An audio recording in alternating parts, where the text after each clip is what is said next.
Así que los dejo con ustedes al doctor Anthony Zavala. Muchas gracias por acompañarnos. Gracias.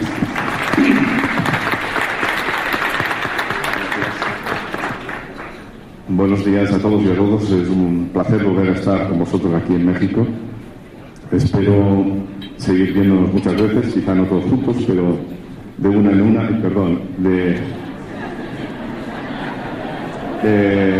en el momento que sea y como sea.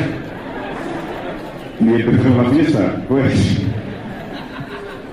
con vuestro permiso, voy a dejar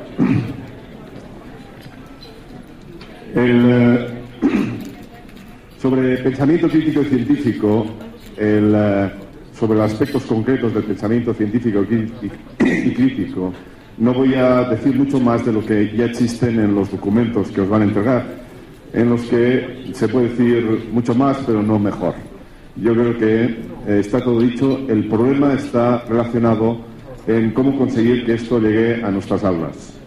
Este es el gran reto de la formación. Y es un reto mundial, y en función de las situaciones y las historias de cada país puede ser más o menos complejo.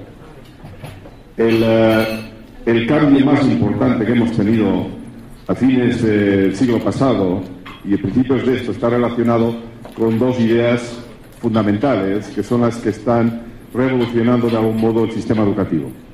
El primero está ligado a la idea de para qué debe servir la enseñanza. Hemos necesitado los educadores más de 100 años para conseguir que los sistemas educativos entiendan que la enseñanza debe ser para preparar para la vida. Este no es el objetivo, o no ha sido el objetivo para la enseñanza que hemos heredado. Hemos heredado una enseñanza fundamentalmente propedéutica y selectiva, pensada en ir superando estadios para llegar al final, a un final que es la universidad, y evidentemente una enseñanza para pocos. Una enseñanza para pocos que para los que no llegaban no les servía para nada. O sea, nos han formado o hemos sido formados para ser competentes en realizar pruebas más o menos escritas en esta superación. Evidentemente esto ha sido útil para todos nosotros, porque nosotros somos esta minoría que nos ha servido, la enseñanza nos ha servido. Pero para los que quedaron en el camino, ¿para qué les ha servido muchos de los contenidos que les hemos estado dando? Hemos necesitado un siglo para que las grandes ideas de los grandes pedagogos del siglo pasado sean ya reconocidas desde las instituciones. Pero bien, una cosa es lo que pretendemos y otra cosa es los medios para llegar a ello. Pero aquí tenemos que añadir otro problema que se nos complica, y es que el conocimiento científico sobre los procesos de enseñanza-aprendizaje. Sabemos científicamente algo que casi es de sentido común y que evidentemente todos los educadores sabemos muy bien, que los chicos y chicas aprenden con ritmos y estilos distintos. Que no existe el alumno de primero, de segundo, de tercero. Existe Juan, Pedro, Carmen, María. Y cada uno con sus posibilidades, habilidades, capacidades para poder avanzar. Pero resulta que el sistema educativo aún no ha reconocido esto, de algún modo, o no pone los medios, o no se ha puesto los medios apropiados. Estoy hablando del mundo entero. Nuestra profesión, si se parece a alguien, podría parecer en su complejidad a la de la medicina. Los médicos desde hace tiempo ya saben que no existen enfermedades, existen enfermos. Y de tal manera que tienen medios, instrumentos, que les permiten, más o menos, y en función de qué lugar, atenderlo de esta diferencia. Pero lo más importante es que todo el mundo sabe, todos los médicos saben, que no existe el enfermo de tuberculosis o que tiene una pulmonía. Si nosotros, por desgracia, venimos de modelos donde la escuela ha sido graduada, en muchos casos, y vivimos la fantasía, o podemos vivir la fantasía, de que existen los alumnos de segundo o de tercero. El gran drama está en que en un modelo en el que el objetivo es seleccionar hasta el propio medio de trabajar como si fueran todos uno, es el medio mejor para seleccionar. De algún modo que el sistema viene a decir, todo aquel que no sirve para poder trabajar en un grupo de 30 o 40 alumnos de manera conjunta, este no sirve. Y por lo tanto es la mejor manera de ir seleccionando en este camino hacia este objetivo universitario. Cuando nos planteamos que la función de la escuela es preparar para la vida y para todos los ciudadanos y ciudadanas de este país, del mundo entero, el objetivo ya no puede ser el de seleccionar a unos y a otros, sino el de orientar a cada uno en función de este camino. Pensando que en este mundo necesitamos universitarios, evidentemente, pero necesitamos grandes profesionales en todos los ámbitos profesionales, pero sobre todo necesitamos ciudadanos y ciudadanas comprometidos en la mejora del país. Y ahí es donde nos planteamos los grandes retos que tiene la educación en este momento. Nadie de los que estamos aquí, empezando por yo mismo, estamos preparados para hacer este cambio en 4 días. No estamos preparados, el sistema no está preparado y por lo tanto todo formador debe tener claro que estamos en un camino, en una transición que no va a ser sencilla. Y digo esto porque no se puede ser educador, no se puede formador de formadores o estar organizando, administrando cambios en la escuela si no somos conscientes de la realidad en la que nos encontramos. Porque si no podemos desalentarnos viendo que las cosas no cambian o que no cambian con la velocidad que querríamos. Es importante tener claro, utilizando los términos de Vygotsky que nos sirven para hablar de la enseñanza de todo el mundo, encontrar nuestro nivel de desarrollo próximo. Cada uno de nosotros tiene su nivel de desarrollo próximo. Sobre todo teniendo en cuenta que, si os fijáis, nos hemos propuesto 2 utopías. 2 utopías. La primera utopía nos hemos planteado preparar para la vida y formar para ciudadanos y ciudadanas. ¿Dónde está el límite de esta formación integral de las personas? Siempre podemos ir más lejos. Y luego, el conocimiento científico nos dice que aprendemos en estilos y ritmos distintos. Y esto implica atender a la diversidad, a uno y cada uno de los alumnos según sus posibilidades. ¿Y dónde está el límite también? Por tanto, es un absurdo plantear que un sistema educativo va a cambiar en 4 días y va a pasar de un modelo a otro solamente porque lo digan los documentos. Necesitamos tener utopías por educación. No se puede vivir sin utopías. Pero teniendo claro que la utopía nos marca el camino, y el camino es formación, preparar para la vida. El camino es cada vez intentar atender mucho mejor a cada uno de nuestros alumnos. Si no somos conscientes de esto, difícilmente avanzaremos. Y empecemos, pues, a intentar ver los problemas concretos que plantea y posibles soluciones. Pensamiento crítico y científico. En primer lugar, ¿qué queremos decir con pensamiento crítico y científico?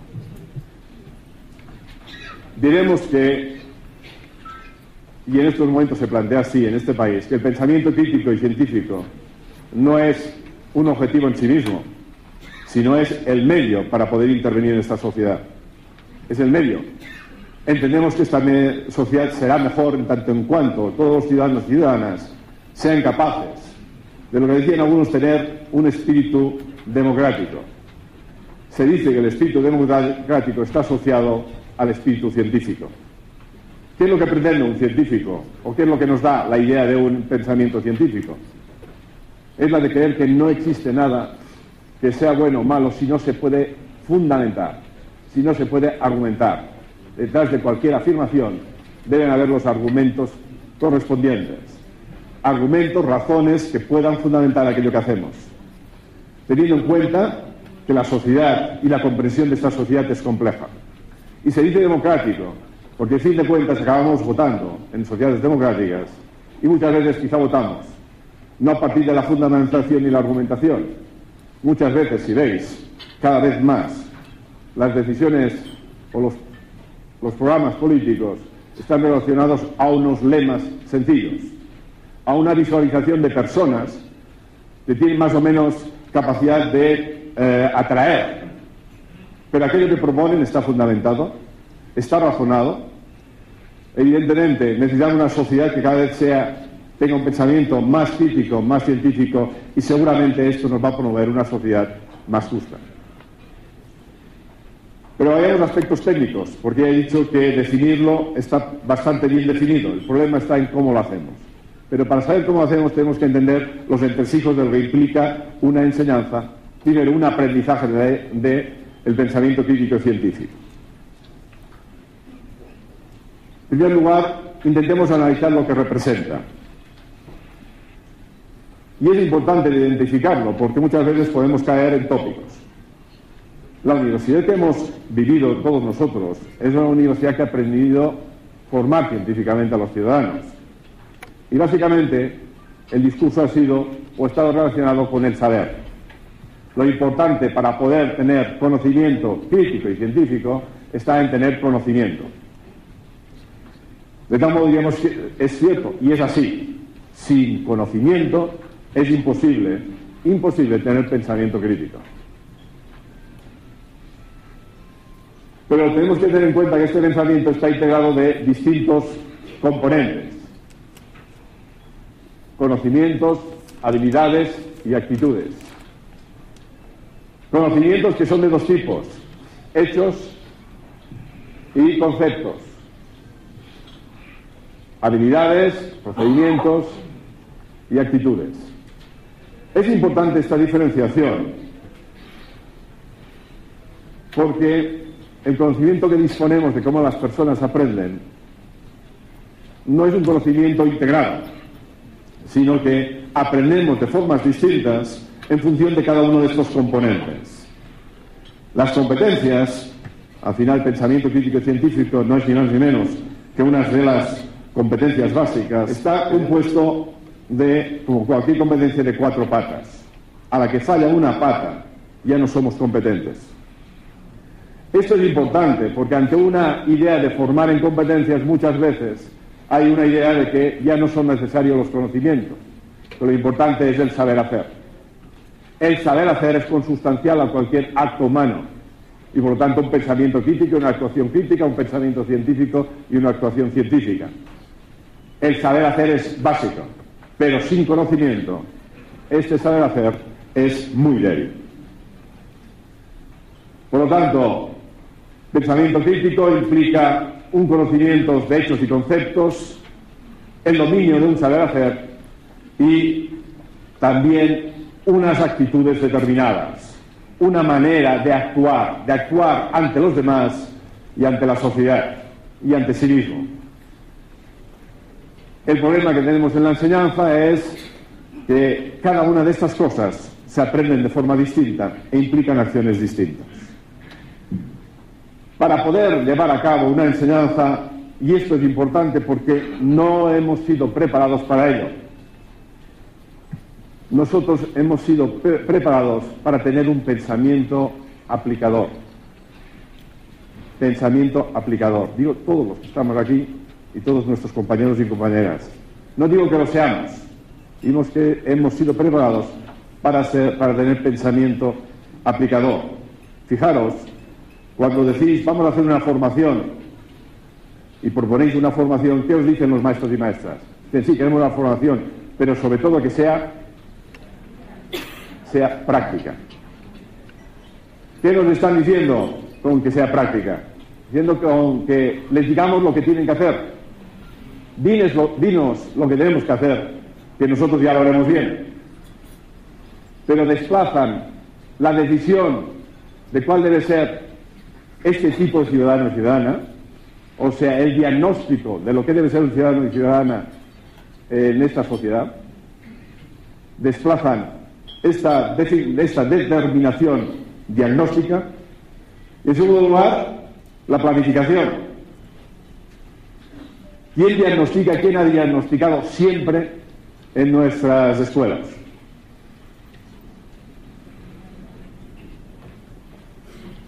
Ha sido la administración la que ha diagnosticado lo que tenemos que enseñar. ¿Sí? Expertos de la administración que han determinado lo que tenemos que enseñar. Luego ha habido otros expertos que han planificado y que han determinado que esto que se tenía que enseñar esto en primero, esto en segundo, esto en tercero, en cuarto, y en tercero se debe empezar por un tema, luego otro tema y otro tema. Hay expertos que han planificado la actuación de los docentes. ¿Dónde están estos expertos? Generalmente, algunos días aquí, aquí y en las editoriales. En las editoriales de libros de texto que han determinado lo que tenemos que hacer. Por lo tanto, esto en todas partes. Por lo tanto, las decisiones diagnósticas y planificadoras ya vienen determinadas. Y a mí solamente me queda planificar. En España es así, de tal modo que, si lo comparamos con sanidad, en España la formación de un médico es de un mínimo de 7 años y no acaba nunca. ¿Por qué? Porque su trabajo es diagnosticar, planificar y aplicar. Aplicar lo dejan a los enfermeros, ATS, practicantes, fisioterapeutas. Que estos tienen que aplicar. ¿Y cuánto es la formación en España de los enfermeros y enfermeras? De 3 años. Exactamente como los maestros. 3 años. Porque la tarea difícil de diagnosticar y planificar ya lo hacen otros. De tal modo que tenemos un pensamiento aplicador. Lo que pasa es que la realidad, ¿cuál es?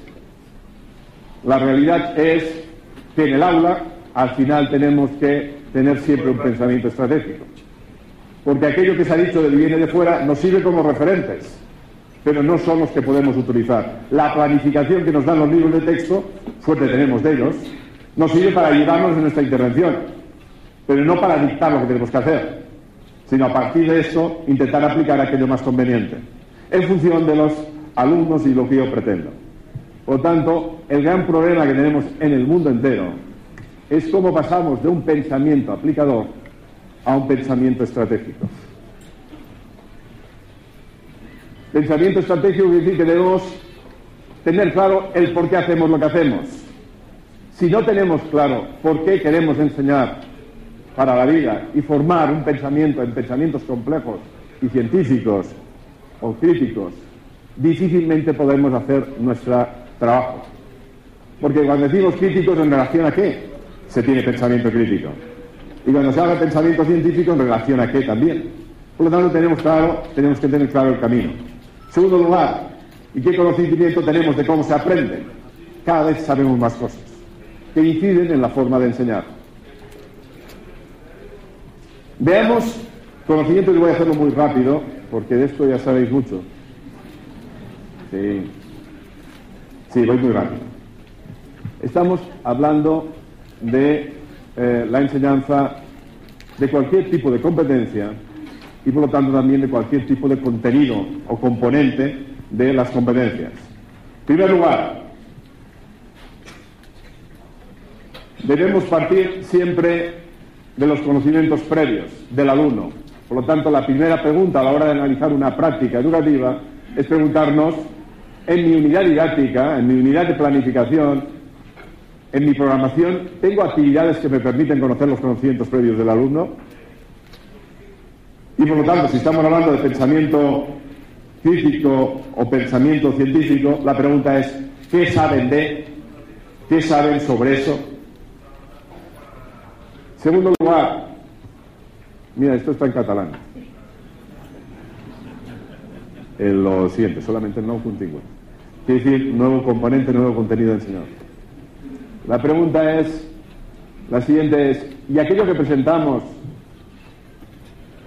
es significativo y funcional? Aquello que estamos presentando, lo estamos presentando de manera que tenga sentido para el alumno, de sepa para qué sirve aquello que le estamos presentando. Por muchos esfuerzos que hagamos, esto nunca conseguiremos éxito si aquello que les proponemos está muy lejos de las capacidades cognitivas del alumno. La pregunta, por lo tanto, es, lo que yo estoy tratando en esta unidad, ¿el alumno puede llegar a entenderlo? Y aquí tenemos errores que además también es curioso porque son internacionales. Fijaros en cómo se nos enseñó los cambios estacionales. Si preguntas a alumnos y profesores, o no profesores, a personas de la calle que han estudiado, les preguntas ¿por qué se producen los cambios estacionales? ¿Qué es lo que dicen? Bueno, más o menos puedo decir, dar algunas respuestas. Seguramente se acuerdan de la elíptica y dicen, es que está más cerca del sol en verano y en invierno Si en invierno, que está al otro lado, también está igual de cerca. ¿Cómo se come esto? Resulta que en la escuela ya intentamos hacer una unidad en la que esto se cumpla. ¿Y qué es lo que hacemos?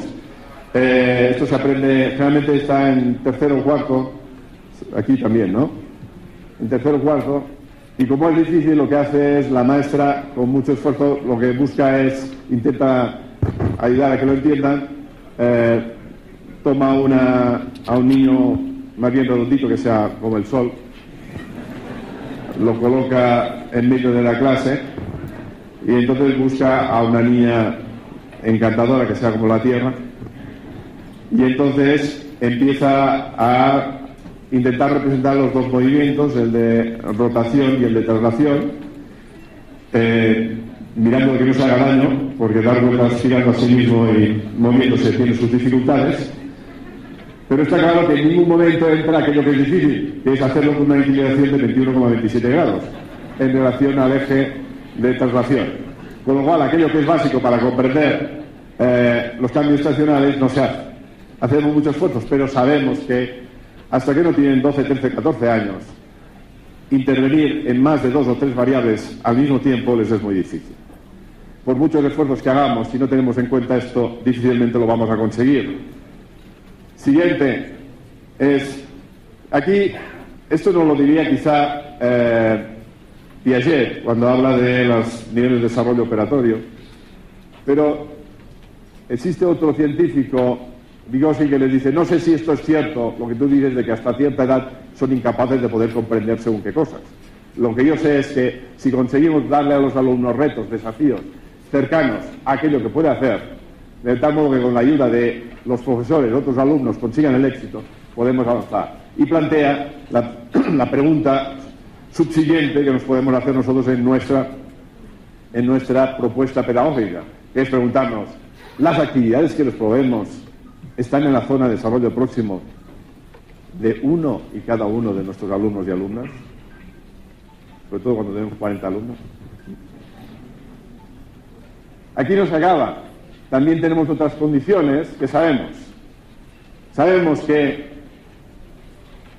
para poder establecer estas relaciones no es fácil, establecer las relaciones entre los conocimientos previos y los nuevos contenidos, y que es necesario una gran actividad mental. Actividad mental.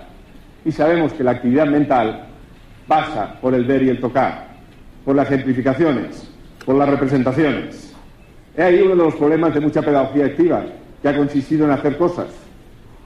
Pero si se hacen cosas sin generar pensamiento, no se aprende. La acción está en función del desarrollo de la actividad mental. Y esta actividad mental, y aquí aparece un término clave cuando estamos pensando o planteando pensamiento crítico y científico, está relacionado con el conflicto cognitivo. Todo pensamiento crítico, todo pensamiento científico, sus raíces está en la formulación de preguntas, en saber hacer preguntas pertinentes. El contenido de enseñanza prioritario en nuestra escuela debería ser el enseñar a hacerse preguntas relevantes, porque todo conocimiento es el resultado de una acción basada en el principio de por qué y para qué de aquello que sucede. ¿Por qué y para qué? Para el conflicto cognitivo, y no para tener la respuesta inmediata, sino para hacer las acciones que le permitan construir el conocimiento. Ahora, la más divertida, que es que, además, yo no voy a aprender si no llego a decir, pero qué interesante, maravilloso y fantástico es esto de, por ejemplo, el sintagma nominal. Hasta que no le digo yo, qué guay esto del sintagma nominal, yo no aprendo. Y esta actitud favorable está relacionada estrechamente con el autoconcepto y la autoestima. Autoconcepto y autoestima que está relacionado también directamente con las pruebas, exámenes, los informes, las notas.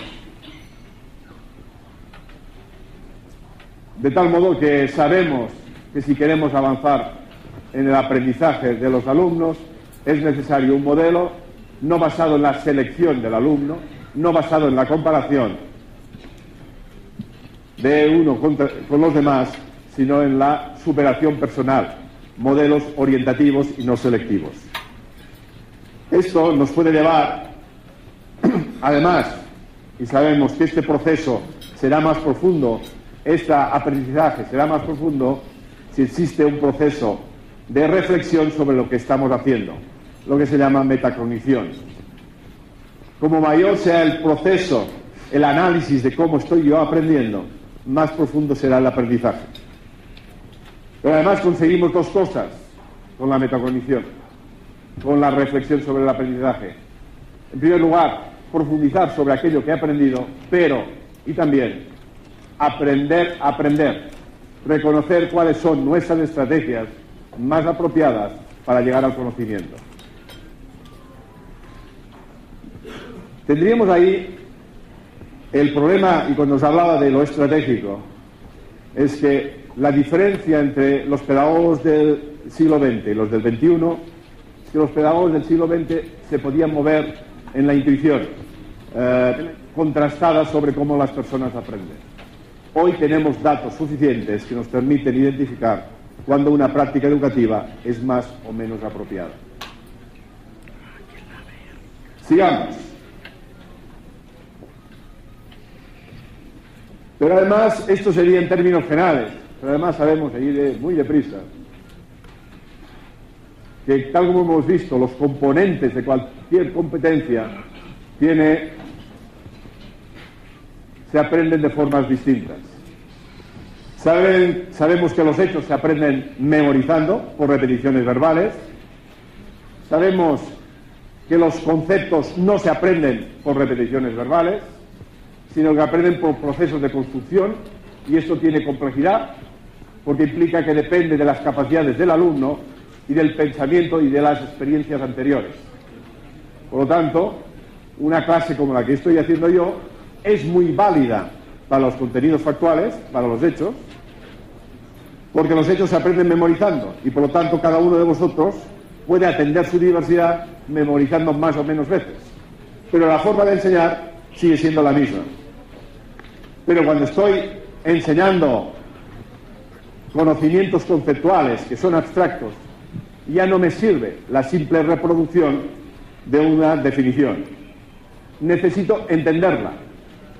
Y entenderla va a depender de mis capacidades de construcción de este conocimiento y de mis experiencias anteriores. Por lo tanto, vemos que el modelo actualmente, el que estoy utilizando yo, me sirve bien poco. Yo puedo saber más o menos si estáis atentos. Puedo imaginar con alguien que me está mirando, tengo un compañero aquí, que me está mirando fijamente y de vez en cuando hace así con la cabeza y además frunce el ceño, con lo cual puedo decir yo, este compañero está pensando profundamente, tiene una gran actividad mental, es una suma de conflictos cognitivos y está dándole vuelta. ¿Realmente es eso, o está pensando en lo que tiene que hacer mañana o esta noche?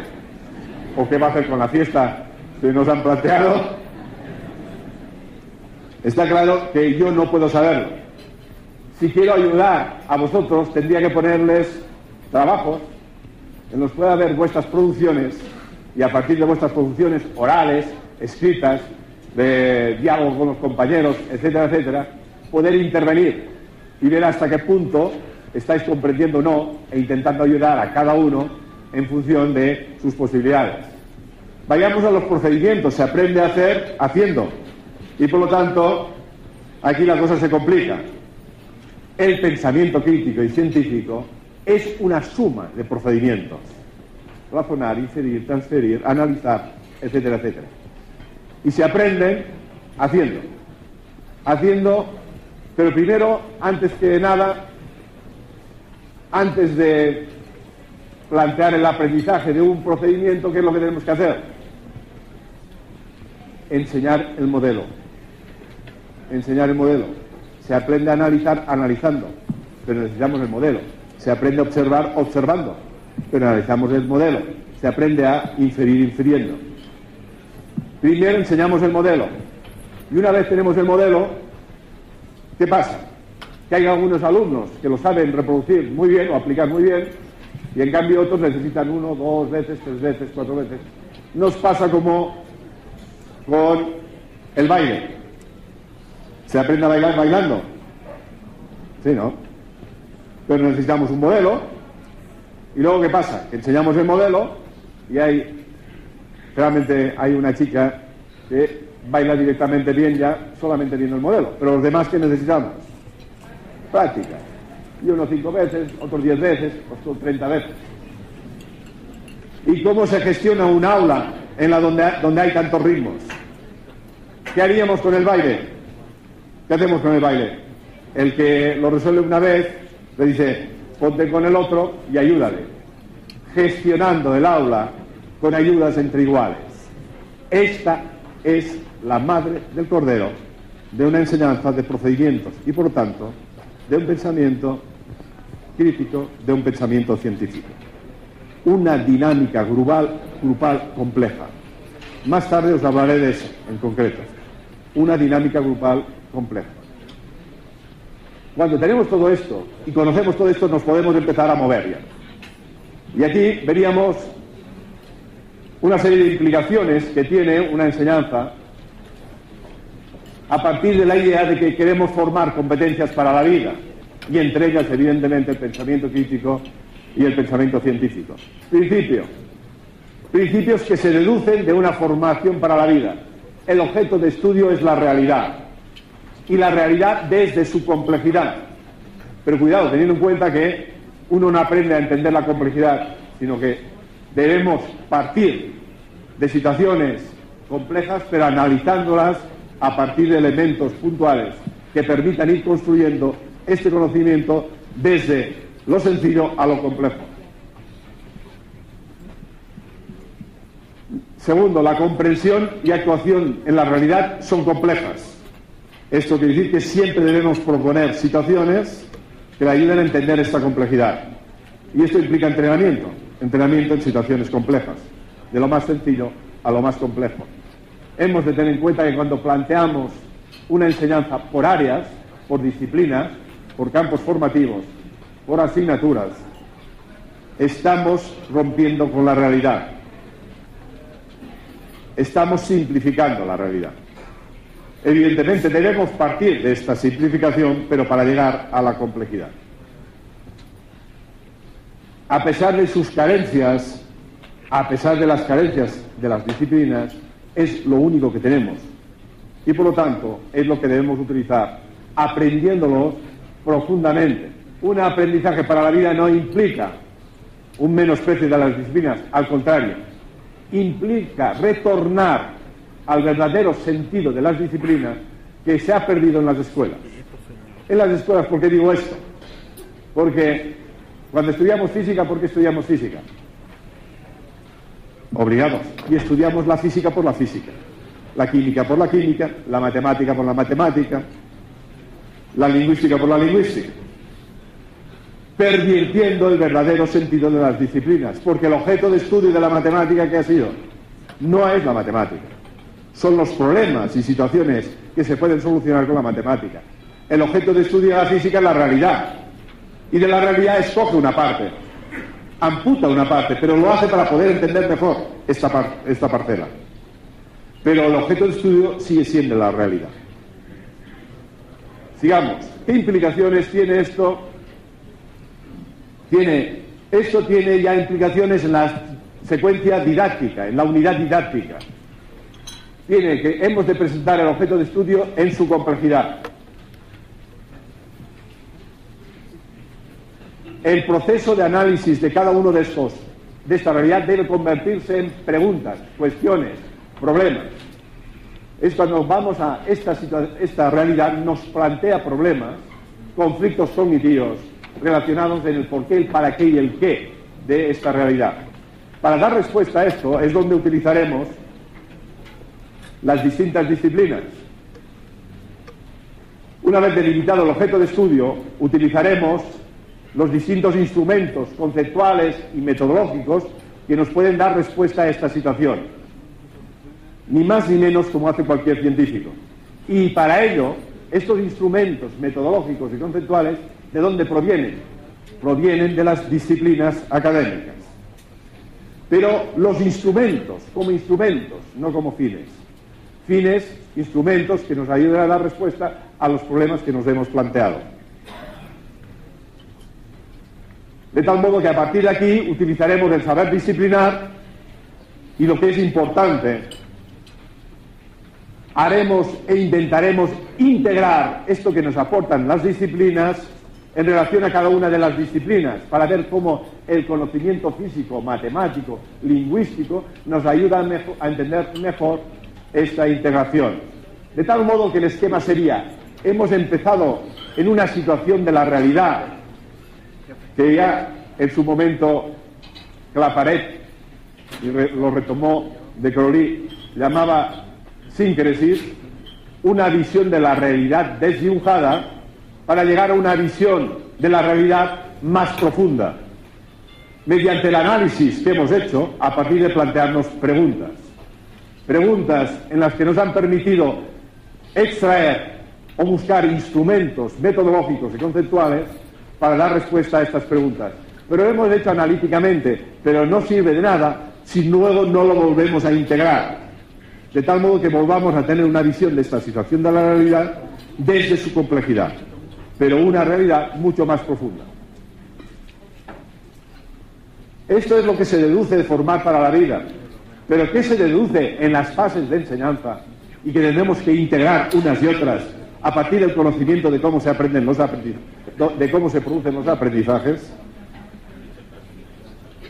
Veremos, en primer lugar, primer principio, que debemos revisar las estructuras cognitivas del alumno, o sea, debemos partir de los conocimientos previos, debemos revisarlas. Segundo lugar, debemos fomentar la actividad mental y la metacognición, plantearse preguntas, tener conflictos a partir de, y luego el análisis y la reflexión sobre el propio proceso de aprendizaje. Siguiente principio: motivación, sentido de la tarea e interés por el contenido. Motivación intrínseca. Digo intrínseca, o sea, la motivación no a tener buena nota, no a cumplir, quedar bien con los padres, con las familias o con el maestro, sino motivación para el aprendizaje. Esto es lo que sabemos desde la psicología del aprendizaje, y esto conlleva a sí mismo una integración, unas fases que debemos integrar con las anteriores, de tal modo que diremos fases. Primero, actividad motivadora. Esta situación de la realidad que hemos visto antes debemos presentarla de la forma más motivadora posible. Segundo lugar, debemos plantear que esta situación de la realidad en el análisis nos permita activar los conocimientos previos del alumno y crear las preguntas que fomenten el conflicto cognitivo. Determinar con los alumnos lo que se pretende en aquella unidad. El alumno debe saber para qué tiene que aprender aquello, por qué y cómo, qué debe hacer para conseguirlo y cómo se les va a evaluar. Aquel que es consciente del por qué y el para qué aprende mucho mejor lo que se pretende conseguir. Planificación de las tareas, actividades para la construcción de los significados, conclusiones, descontextualización, generación, evaluación, procesos y los resultados y estrategias de memorización. Cuando se hace una investigación, un proyecto, un análisis de casos, una simulación, el alumno habrá comprendido muchas cosas, habrá desarrollado un pensamiento científico, un pensamiento crítico y habrá llegado a unas conclusiones. Si luego queremos que sean recordadas, deben ser memorizadas. La enseñanza de competencias no implica que no exista estudio. Lo que pasa es que una cosa es estudiar sin entender el qué, memorizándolo, simplemente, y otra cosa es utilizar estrategias que me permitan recordar aquello que he comprendido.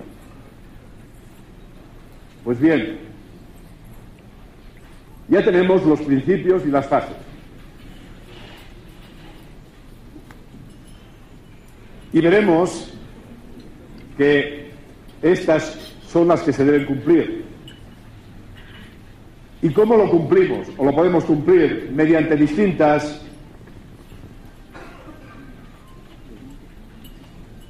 mediante procesos. Deberíamos y debemos intentar que se cumplan estas condiciones a partir de lo que llamamos un enfoque globalizado, porque el punto de partida es global, la realidad, y el punto final también es global, la síntesis. Un enfoque globalizador que, resumiendo los puntos que hemos visto antes, podríamos decir que son una primera fase de motivación, 2, presentación del objeto de estudio, 3, análisis y explicitación de las cuestiones. Por cierto, estoy viendo que alguno está haciendo fotografías de las diapositivas, las vais a tener todas. Van a estar colgadas en... ¿Sí? Podéis seguir haciendo fotografías, de todos modos, pero estará en la plataforma. Motivación, presentación, objetos de estudio, análisis y explicitación de las cuestiones, definición del objeto de estudio, identificación de los instrumentos, utilización del saber disciplinar, extracción de conclusiones, generalización e integración y visión global y ampliada. Esto es lo que hemos visto. Vayamos a ver cómo lo podemos hacer teniendo en cuenta que tenemos distintas áreas: matemáticas, lengua, ciencias de la naturaleza, ciencias sociales, y no pongo más porque no me caben las diapositivas, pero os las imagináis. Primero, fase de motivación. En matemáticas puedo buscar una motivación en matemáticas, una situación de la realidad. Por ejemplo, la típica para enseñar las fracciones, que hemos utilizado el pastel. Por lo tanto, situación de la realidad, el pastel. En lengua, mencionamos una situación comunicativa. ¿Y qué podemos hacer? Pues seguramente en lengua, si lo hacemos aparte, buscaremos una situación donde sea necesario buscar información o hacer una lectura o lo que sea. En el caso de ciencia de la naturaleza, pues buscaremos también una situación motivadora que esté relacionado con un hecho, pues el clima, o a partir de él que hemos visto un animal pasando por el patio y hemos dicho, pues este objeto pues, es interesante y quizá le pueda, etcétera, etcétera. Pero bien, también podemos hacer esto o pensar en una sola situación que pueda contemplar problemas a resolver por las distintas áreas. Por ejemplo, el pastel. El pastel nos plantea una situación, en el caso de las matemáticas, que es cómo repartirlo. Y esto nos da pie a utilizar un instrumento conceptual como son las fracciones. Pero en el caso de lengua, el pastel no nos puede ofrecer algún problema de carácter lingüístico. Serían las recetas de pasteles, recetas distintas, por lo tanto vamos a leer, vamos a buscar recetas y por lo tanto tenemos una lectura que nos puede hablar de ello. En el caso de ciencias de la naturaleza, están desde salud, nutrición, ingredientes, etcétera. En el caso de ciencias sociales, pues de dónde viene, dónde están, siempre ha sido así, etcétera, etcétera. Vemos que podemos encontrar una situación de la realidad que cumpla con todos los requisitos. Sigamos. A partir de aquí van a surgir las cuestiones A, B, C, D, las que sean de cada uno de las que han salido de las posibles áreas. Problemas o cuestiones de las simples áreas. ¿Cuál es el pensamiento científico? ¿Cuál es el método de investigación más conocido? Primero, ¿qué es? Observación. Segundo, planteamiento del problema. Tercero, establecimiento de hipótesis. Y a partir de aquí, búsqueda de información. Planteamiento del problema y cuestiones A, B, C o D. Delimitación del objeto de estudio. Y aquí podemos encontrar un problema matemático, un dilema comunicativo, un problema biológico, un conflicto social.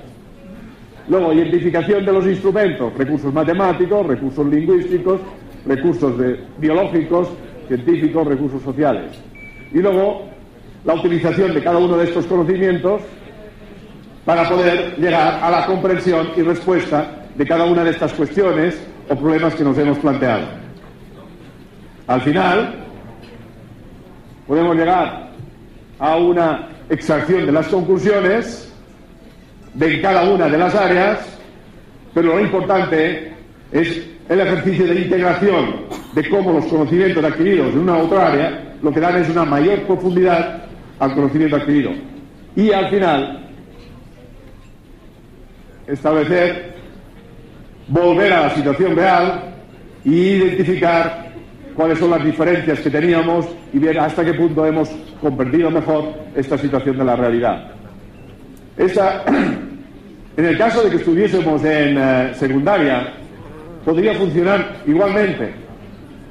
Quizá la estrategia didáctica podría ser distinta, pero cada profesor, si partiese de lo mismo, podríamos conseguir un aprendizaje mucho más profundo.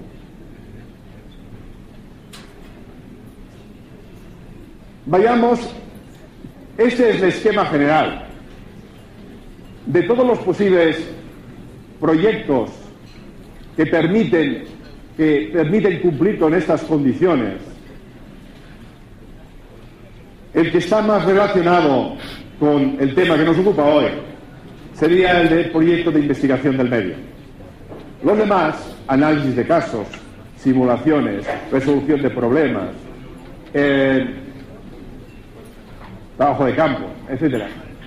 Todos estos cumplen con estos requisitos. Y todos cumplen también con un pensamiento científico y crítico si se hace bien. El que os voy a hacer una exposición de uno de los proyectos que yo recomiendo fervorosamente. El proyecto de investigación del medio. Porque es el que, sobre todo hablando de lo que estamos hablando hoy, es el que existe una relación más directa. Porque lo que hace el proyecto de investigación del medio es buscar exactamente la propia estructura de un método de investigación. O sea, utiliza el mismo método de investigación como determinante de las fases del proceso. De la elección de la investigación. Primer paso, lo que hace es buscar una situación de la realidad que provoca que sea propuesta para la investigación. Una investigación sobre el medio, y por lo tanto, como es sobre el medio, es compleja, no es de un área determinada. ¿Qué contenido estamos trabajando aquí? La argumentación. El porqué. Aquí los alumnos tendrán que defender y tendrán que escoger el porqué de aquella investigación y no otra. Y empezarán a aplicar una de las estrategias básicas para el pensamiento científico y crítico. Mira por dónde. Al siguiente. A partir de aquí podemos generar preguntas. Generar preguntas que están relacionadas con el por qué y el para qué. ¿Qué está pasando? Buscando situaciones que sean interesantes para el alumno y que les puedan crear este conflicto cognitivo. Estamos fomentando la interrogación, pero además los que hacen el método científico lo que proponen es que sean los propios alumnos. Generalmente los que trabajan en el método de investigación del medio tienen organizada la clase en equipos fijos, estables, de 4 o 5 alumnos, y se les dice, ya tenemos la situación, y ahora hacedme una lista de las preguntas que os podéis hacer sobre esta situación. Lo que hacen los equipos es desarrollar estas preguntas, y lo que hacen es, el profesor entonces, cada equipo expone las preguntas y las pone en la pizarra.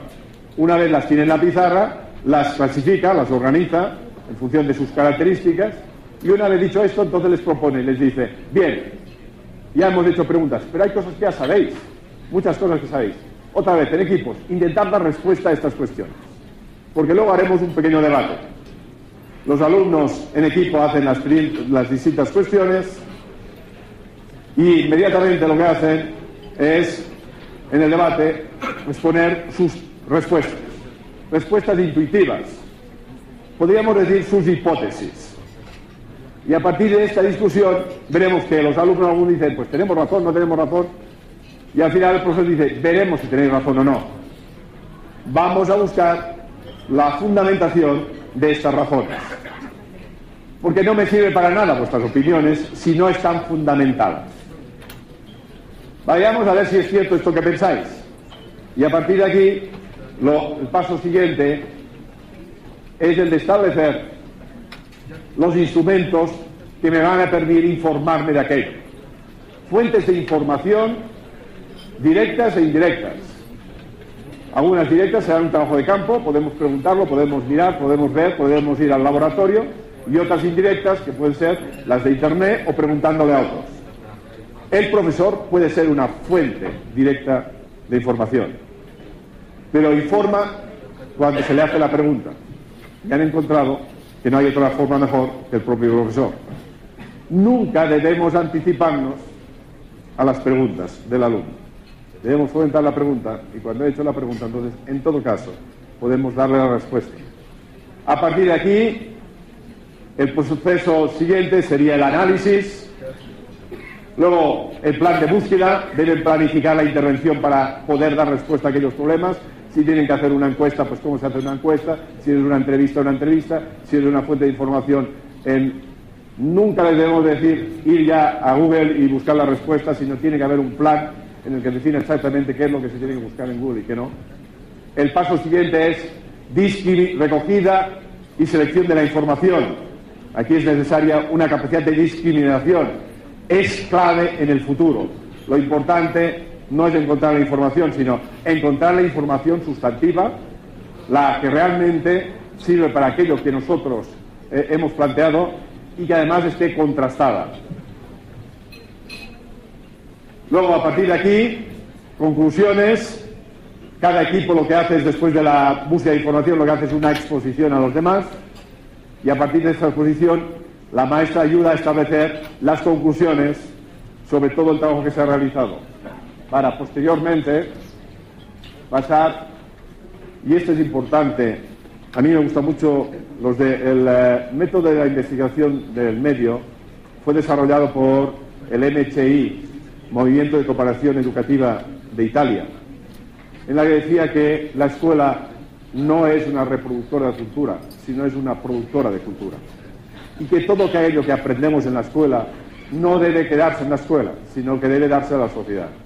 Y por lo tanto, siempre cada una de las investigaciones acaba con algún tipo de expresión a la comunidad, sea a los otros compañeros del centro o a las familias, o depende de dónde esté situada la escuela, en la población correspondiente. Porque aquello que hemos aprendido de la realidad muchas veces no existen estudios sobre ello. Me acuerdo de un centro en una escuela que estaba situada en una zona de minas, donde no había los alumnos llegaron a unas conclusiones donde nadie había trabajado sobre ello. Unas conclusiones que además sirvieron para entender mejor lo que pasaba en aquella zona. Y fue el resultado del trabajo de los alumnos. Bien, como podéis ver, con una metodología como esta, podemos trabajar los distintos procedimientos básicos para un pensamiento científico y crítico. Primero, intervenciones en situaciones complejas, como la realidad.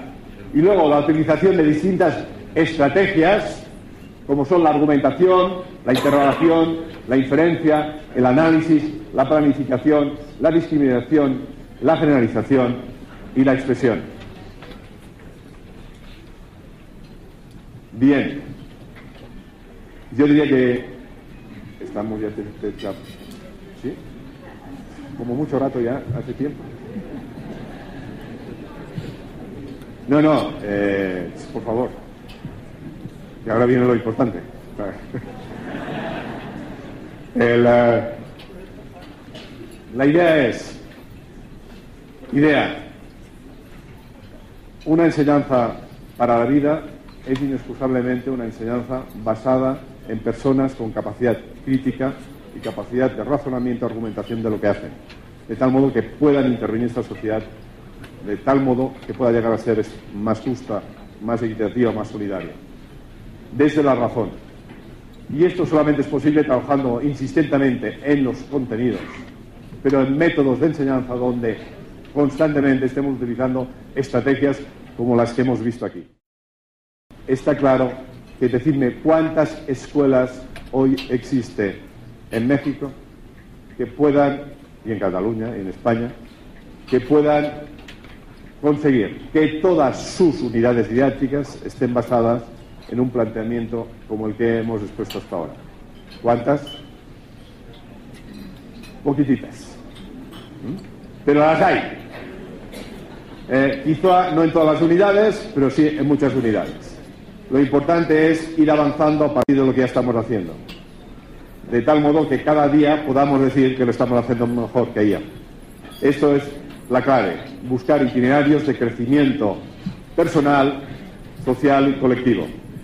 Y bien, seguimos hasta luego. Más tarde nos vemos. Gracias por haber asistido hasta ahora. Gracias. A la Universidad Nacional Autónoma de México le hacemos entrega de constancia de participación. Muchísimas gracias. Muchas gracias. Al contrario, muchas gracias. Muchas gracias.